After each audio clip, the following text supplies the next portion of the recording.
Hi. Love you. I love you বুলি কত ভাল ছোৱালী দেখাত যে বৰ ধুনীয়া তই ৰব আপুনি হয়তো ভাবিছে এয়া প্ৰেমিক প্ৰেমিকাৰ মেছেজ কিন্তু নহয় একেবাৰেই নহয় এয়া অধ্যাপক ছাৰৰ মেছেজ এই ছাৰজনলৈ মন কৰক ঐতিহ্যমণ্ডিত বিশ্বনাথ মহাবিদ্যালয়ৰ অধ্যাপক এইজন ছাত্ৰীগৰাকীয়ে মেছেজ ৰিপ্লাই নিদিয়ে মোবাইলটো কমকৈ চাই পিছে ছাৰেহে নামানে মুঠতে ছাৰক উত্তৰ লাগে মাজে সময়ে আকৌ ছাত্ৰীগৰাকীক ধমক দিয়ে No answer means ready to get my piton. নাম অজিত দত্ত ছোৱালী দেখিলেই হল থাকিব নোৱাৰে কি কৰো কি নকৰো লাগে এই ছাৰজনলৈ মন কৰক দেখাত ভদ্ৰ কিন্তু নহয় একেবাৰে নাভাবিব অজিত ছাৰ এটা মহা অভদ্ৰ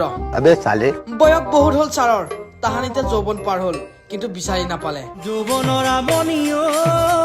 আজিও বিচাৰি কিন্তু এতিয়াহে যৌৱনৰ বঁটা বলিছে কলেজৰ ছোৱালী দেখিলেই হল অজিত ছাৰে একো ৰবই নোৱাৰে কি হব এই জীৱন ছাৰৰো মন যায় কিন্তু ঘৰত নেপায় মন যায়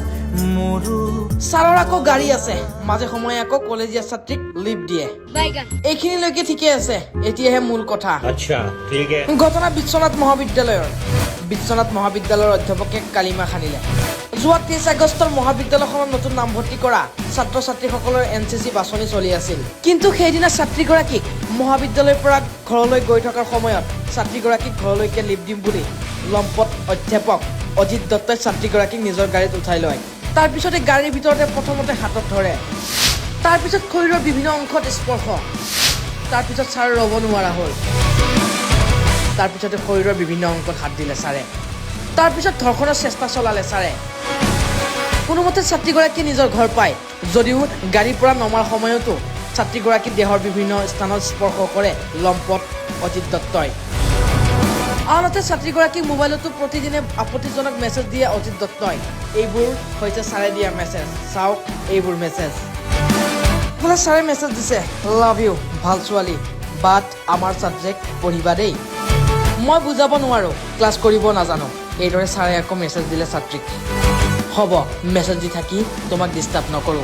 মোক বেয়া পালা নিজক নাপাবা এইদৰে আকৌ বুজনি দিছে ছাৰে ঐ শুই গলা তাৰমানে এইদৰে শ মেছেজ ছাৰৰ নিশা হ'লে ছাৰে এনেদৰে মেছেজ দিয়ে ছাত্ৰীগৰাকীক হাই হেল্ল' কিন্তু ছাৰৰ মেছেজ ৰিপ্লাই নিদিয়াত ছাৰে আকৌ মাজতে আকৌ ছাত্ৰীগৰাকীক ধমকো দিছে no answer means ready to get my পিটন সোমবাৰে এই সমস্ত ঘটনাত ছাত্ৰীগৰাকীয়ে ফোনযোগে অৱগত কৰে মহাবিদ্যালয়ৰ ছাত্ৰ একতা সভাক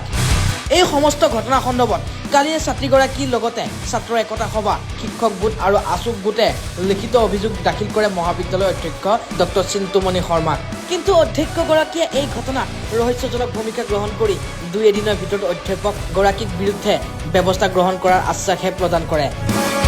সেয়েহে আজি ছাত্ৰীগৰাকীয়ে ছাত্ৰ ছাত্ৰীৰ লগতে ছাত্ৰ একতা সভা বিষয়ববীয়াক লগ লৈ ন্যায় বিচাৰি বিশ্বনাথ চাৰিআলি আৰক্ষী থানাত উপস্থিত হয় আৰু লম্পট অধ্যক্ষ অজিত দত্তৰ বিৰুদ্ধে এজাহাৰ দাখিল কৰে ছাত্ৰীগৰাকীৰ মাকে এজাহাৰ লৈ থানাত এইদৰে উপস্থিত হয় আনহাতে মহাবিদ্যালয়খনৰ অধ্যাপক